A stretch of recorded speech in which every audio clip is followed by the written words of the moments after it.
பாசத்துக்கும் நேசத்துக்கும் உரிய தமிழ் மக்களுக்கும் விஜய் அன்பு வணக்கங்கள். ஸோ நீங்கள் வந்து பார்த்தீங்கன்னா இந்த செல்ஃபி ரிவ்யூவில் மேக்ஸ் படத்தை பற்றி தான் வந்து பார்க்க போகிறோம். இந்த படம் வந்து பார்த்தீங்கன்னா கிச்சா சுதீப் வந்து நடிச்சிருக்காரு.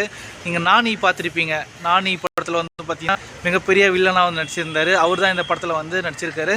ஸோ இந்த படம் வந்து பார்த்தீங்கன்னா முழுக்க கன்னடா வந்து எடுத்திருக்காங்க. கன்னடாவில் வந்து ப்ரொடக்ஷன் பண்ணி எடுத்திருக்காங்க. நம்ம தானு சார் தான் வந்து எடுத்திருக்காரு. முதல் முறையாக வந்து கன்னடாவில் வந்து பார்த்திங்கன்னா தானு சார் வந்து முதல் படத்தை வந்து ப்ரொடியூஸ் பண்ணியிருக்காரு. இதில் வந்து பார்த்திங்கன்னா நம்ம வரலட்சுமி சரத்குமார், அதுக்கப்புறம் வந்து கிங்ஸ்லி, இந்த மாதிரி நிறைய பேர் நடிச்சிருக்காங்க. இது வந்து பார்த்திங்கன்னா ஒரே நாள் நைட்டில் நடக்கிற மாதிரி கதை. ஸோ நீங்கள் கைதி படம் பார்த்துருப்பீங்க. ஸோ அந்த மாதிரி தான் இந்த படமும் வந்து ஒரு நாள் நைட்டில் நடக்கும். ஸோ ஒரு பொலிட்டிஷியனுக்கும் இவர் வந்து ஒரு போலீஸாக இருப்பார். ஸோ அதுக்குள்ளே என்ன நடந்தது அப்படின்றத வந்து பார்த்திங்கன்னா தெளிவாக ஒரு நைட்டில் நடக்குது. பொலிட்டிஷியனுக்கும் இவர் வந்து போலீஸை இன்சார்ஜ் எடுக்க போவார்.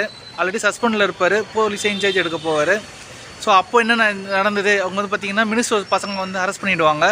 அந்த மினிஸ்டர் பசங்களுக்காக என்ன விஷயம் நடந்தது, அந்த மினிஸ்டர் பசங்க என்ன தப்பு பண்ணாங்க அப்படின்றத படத்தோட மீதி கதையே.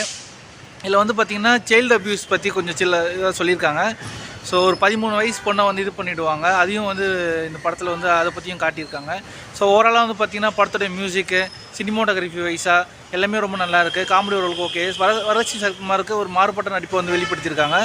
அது மட்டும் இல்லாமல் நம்ம இளவரசரும் நடிச்சிருக்காரு. அவரோட நடிப்பும் வந்து நல்லாயிருக்கு. ஆக மொத்தத்தில் இந்த மேக்ஸ் படம் வந்து பார்த்திங்கன்னா ரொம்ப படம் மேக்ஸாக இருக்குது. ஸோ படத்தோட டைட்டிலே வந்து பார்த்திங்கன்னா ரொம்ப டிஃப்ரெண்ட்டாக பேன் இந்தியா அந்த அளவுக்கு தான் வந்து யோசித்து வச்சுருக்காங்க. ஏன்னா ஒரே லாங்குவேஜ் ஒரு டைட்டில் வச்சுருந்தா அது நம்ம தமிழ்நாட்டுக்குள்ளேயே முடிஞ்சிடும்.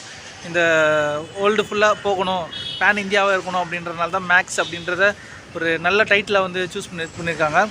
நம்ம தானு சார் வந்து பார்த்திங்கன்னா இந்த படத்தை வந்து கன்னடத்தில் வந்து ப்ரொடியூஸ் பண்ணியிருந்தார் சொல்லியிருந்தால.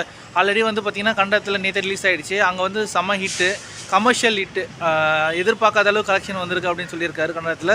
இப்போ நம்ம தமிழ்நாட்டிலையும் வந்து பார்த்திங்கன்னா இப்போ ப்ரெஷ் ஷோ பார்த்தோம். ரொம்ப சிறப்பாக இருக்குது படம் வந்து எல்லாருமே வந்து பார்த்துட்டு நல்லா இருக்குது அப்படின்னு சொல்லியிருந்தாங்க. முக்கியமாக சொல்லப்போனால் வந்து பார்த்திங்கன்னா சினிமோட்டோகிராஃபிஸும் பேக்ரவுண்ட் ஸ்கோரு, இந்த ஒரு பாட்டு இருக்குது, அந்த பாட்டு அது எல்லாமே வந்து ரொம்ப நல்லாயிருக்கு. கிச்சா சுதீப்போட நடிப்பு வந்து பார்த்திங்கன்னா மிரட்டி இருக்கார். எல்லாருக்குமே பிடிக்கிற மாதிரி தான் இந்த படம் வந்து அமைஞ்சிருக்கு. ஸோ நீங்கள் இந்த படம் பார்க்கல அப்படின்னா மேக்ஸ் படத்தை போய் தேட்டரில் பாருங்கள். பார்த்தவங்க எப்படி இருக்குது அப்படின்றத நம்ம கமெண்ட் பாக்ஸில் கமெண்ட் பண்ணுங்கள். இதே மாதிரி இன்ட்ரெஸ்டிங்காக சந்திக்கிறேன். வீடியோ செய்யுங்க. பை. Thank you so much.